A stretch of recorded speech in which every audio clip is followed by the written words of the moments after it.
बिस्मिल्लाहिर्रहमानिर्रहीम। अस्सलाम वालेकुम वरहमतुल्लाहि वबरकातुहू। दोस्तों, मैं आप सबका इस नए इन्फॉर्मेटिव वीडियो में खुश आमदीद करती हूँ। आज हम बात करेंगे एक ऐसे टॉपिक पर जो हर स्टूडेंट के लिए बहुत ज़रूरी है, how to prepare for computer science exams in just 3 days.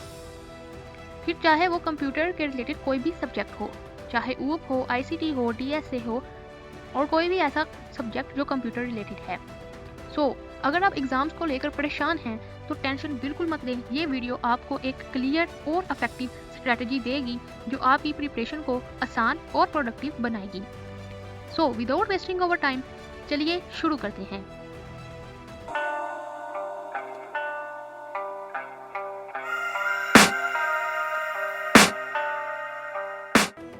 Day 1, focus on concepts. सबसे पहले आपने अपना सिलेबस देखना है, अपनी कोर्स आउटलाइन को देखना है और उसमें से जो मेजर टॉपिक्स हैं वो आइडेंटिफाई करने हैं। आपने 80-20 रूल के बारे में तो सुना होगा। 80-20 रूल ये कहता है कि आपका जो 80% पेपर है वो 20% सिलेबस में से ही आता है। तो वो 20% सिलेबस कौन सा है वो आपने आइडेंटिफाई करना है। आपके टीचर्स पढ़ाते वक्त भी बताते हैं कि ये वाला टॉपिक इंपॉर्टेंट है, वहाँ से भी आपको पता चलता है। और दूसरा, आप अपने पास्ट पेपर्स को भी एनालाइज करके आइडेंटिफाई कर सकते हैं कि कौन सा टॉपिक कितना इंपॉर्टेंट है। उसके बाद आप अपने क्लासमेट्स को भी पूछ सकते हैं कि भाई कौन सा टॉपिक मैं करूँ कि मेरा पेपर हो जाए, यानी कि मुझे इंपॉर्टेंट टॉपिक्स बता दें। ठीक है, ये करने के बाद आपने, अगर आपका थ्योरी सब्जेक्ट है या जैसा कि operating system, database management system या सॉफ्टवेयर इंजीनियरिंग के रिलेटेड कोई सब्जेक्ट है, तो आपने क्या करना है, उसके शॉर्ट नोट रिवाइज करने हैं। और जब आप कॉन्सेप्ट्स ले रहे होंगे, यानी कि समझने की कोशिश कर रहे होंगे, तो आप उस दौरान जो आपको लगे कि ये इंपॉर्टेंट चीज़ है, उसके भी आपने साथ साथ छोटे छोटे नोट्स बनाते जाना है, फ्लैश कार्ड्स वगैरह बनाते जाना है, ताकि आप जब लास्ट डे पर उसको रिवाइज करें तो आपको पता चल जाए कि कौन सी चीज़ इंपॉर्टेंट है। ठीक है, इसी तरह अगर आपका प्रोग्रामिंग का पेपर है, जैसा कि अगर आप C या C++, पाइथन वगैरह का आपका पेपर है, तो आप क्या करें, लूप्स, अरेज, रिकर्जन और फंक्शन जैसे जो कोर टॉपिक्स हैं उनकी प्रैक्टिस करें फर्स्ट डे में। ठीक है, उनके कॉन्सेप्ट्स लें और उनसे रिलेटेड एग्जांपल्स को सॉल्व करें। मिसाल के तौर पर, अगर आपके सिलेबस में ऑब्जेक्ट ओरिएंटेड प्रोग्रामिंग है तो इनहेरिटेंस और पॉलीमॉर्फिज्म को समझने पर फोकस करें, क्योंकि ऑब्जेक्ट ओरिएंटेड प्रोग्रामिंग में जो सबसे ज़्यादा इंपॉर्टेंट टॉपिक्स हैं और जिसमें से सबसे ज़्यादा पेपर आता है वो इनहेरिटेंस और पॉलीमॉर्फिज्म ही हैं। तो बेसिक क्वेश्चंस करने की बजाय अगर हम उनका सिर्फ कॉन्सेप्ट ले लें और उनकी एक दो एग्जांपल कर लें और इनहेरिटेंस और पॉलीमॉर्फिज्म के क्वेश्चंस को अच्छे से कर लें तो आपका पेपर अच्छे से होगा। ठीक है, और याद रखें, समझने के लिए छोटी छोटी एग्जांपल्स बनाएं, इससे कॉन्सेप्ट्स और ज़्यादा क्लियर होते हैं। हमारा फर्स्ट डे इस सारे काम में गुजरेगा। ठीक है, अब डे 2 की बारी है। तो डे 2 में सिर्फ आपने प्रैक्टिस और प्रैक्टिस करनी है। प्रोग्रामिंग के लिए आप क्या कर सकते हैं, websites like Geeks for Geeks और हैकर रैंक पर प्रॉब्लम्स को सोल्व करें। और अगर आपका थ्योरी का कोई सब्जेक्ट है तो आप ChatGPT वगैरह से भी हेल्प ले सकते हैं।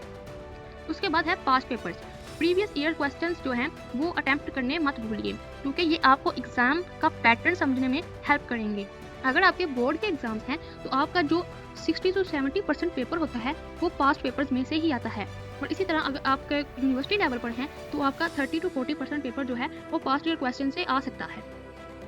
ठीक है, तो प्रीवियस ईयर क्वेश्चंस को आपने ज़रूर कर जाना है। और जो न्यूमेरिकल्स या एल्गोरिदम्स जैसे टॉपिक्स हैं इन पर आपने ज़्यादा टाइम लगाना है। ऐसा क्यों है, क्योंकि अगर आपके न्यूमेरिकल्स और एल्गोरिदम्स अच्छे से हो जाएंगे तो जब आप पेपर में उसको सॉल्व करेंगे तो आपके जो मार्क्स की कटिंग होती है वो बहुत कम होगी, क्योंकि आपने न्यूमेरिकल्स और जो एल्गोरिदम्स वाले क्वेश्चन हैं उनमें तो सेम मेथड, सेम फार्मूला वगैरह लगना है। तो अगर आपका फार्मूला भी सेम है, कैलकुलेशन भी सही है, तो आपको कोई भी मार्क्स कट नहीं होगा। उसके बाद आपको एक प्रो टिप ये है कि प्रैक्टिस करते वक्त एक टाइमर लगाएं, इससे आपकी स्पीड और फोकस दोनों इंप्रूव होंगे। हमारा दूसरा दिन इस सारे काम में गुजरेगा। हमने सिर्फ प्रैक्टिस करनी है, न्यूमेरिकल्स, एल्गोरिदम्स वगैरह को सॉल्व करने हैं और अपने पास्ट ईयर क्वेश्चन वगैरह पर टाइम लगाना है। ठीक है, उसके बाद हमारा रहता है डे 3। ये दिन बहुत ही इंपॉर्टेंट होने वाला है, क्योंकि इसमें हमने सिर्फ और सिर्फ रिवीजन करनी है। हमने बेसिक कॉन्सेप्ट्स भी ले लिए, हमने पास्ट ईयर क्वेश्चंस भी सॉल्व कर लिए, अब हमने रिवीजन करनी है। आपने बनाए हुए जो शॉर्ट नोट्स हैं आप उनको रिवाइज करें और इंपॉर्टेंट फार्मूलाज जो आपने बेसिक कॉन्सेप्ट्स लेते हुए उनकी लिस्ट बनाई थी उनको रिवाइज करें। बेहतर तो यही है कि आप अपने बनाए हुए शॉर्ट नोट्स ही को रिवाइज करें, लेकिन अगर आपके पास अपने नोट्स नहीं हैं तो फिर आप अपने किसी दोस्त से भी ले सकते हैं। उसके बाद अब आपने रिवीजन कर ली, अब अपने एक मॉक टेस्ट लेना है जो कि पूरे सिलेबस को कवर करे। ठीक है, इसके बाद आपको वीक एरियाज को आइडेंटिफाई करना है उस मॉक टेस्ट से कि आपने कौन सा क्वेश्चन जो है वो अटेम्प्ट नहीं किया और आपको किस क्वेश्चन की समझ नहीं आई। इससे आपको पता चलेगा कि आपके कौन से टॉपिक्स जो हैं वो वीक हैं और आपने उन पर वर्क करना है और उनको स्ट्रेंथन करें। ठीक है। यह दिन स्ट्रेस लेने का नहीं बल्कि अपने आप पर ट्रस्ट रखने का है। रिलैक्स करते हुए फोकस्ड प्रिपरेशन करें। ठीक है। एक बोनस टिप आपके लिए बहुत ज़रूरी है कि आप एग्ज़ाम से पहले रात में 6 से 7 घंटे की अच्छी नींद ज़रूर लें। अगर आप ओवरनाइट पढ़ते रहेंगे तो फिर एग्ज़ाम में आप सोते ही रहेंगे। ठीक है। तो 6 से 7 घंटे की नींद ज़रूरी है एग्ज़ाम से पहले। एक फ्रेश और वेल रेस्टेड माइंड ज़्यादा अच्छा परफॉर्म करता है। ठीक। अब और सुबह को आपने उठकर एक हैवी नाश्ता नहीं करना बल्कि सिर्फ एक लाइट सा ब्रेकफास्ट करें और सिर्फ 15 से 20 मिनट की शॉर्ट रिवीजन कर लें और अपने माइंड को जितना रिलैक्स रख सकते हैं उतना रिलैक्स रखें। तो दोस्तों, क्या आप इस 3 डे स्ट्रेटजी को अपनाना चाहेंगे? कमेंट्स में ज़रूर बताएं और अगर आपको ये वीडियो पसंद आए तो लाइक करें, शेयर करें, सब्सक्राइब करें और अपने उन दोस्तों के साथ जिनकी अभी तक प्रिपरेशन नहीं हुई उनको शेयर करना मत भूलिएगा। हर एक लाइक और सब्सक्राइब मुझे और आप सबको ग्रो करने में मदद करेगा।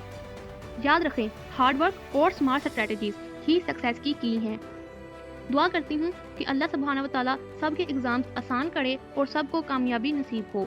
मैं आपसे मिलती हूँ अगली वीडियो में, तब तक के लिए अल्लाह हाफ़िज़। I can hear the demons call when they do what they do, and now I feel like taking off, find a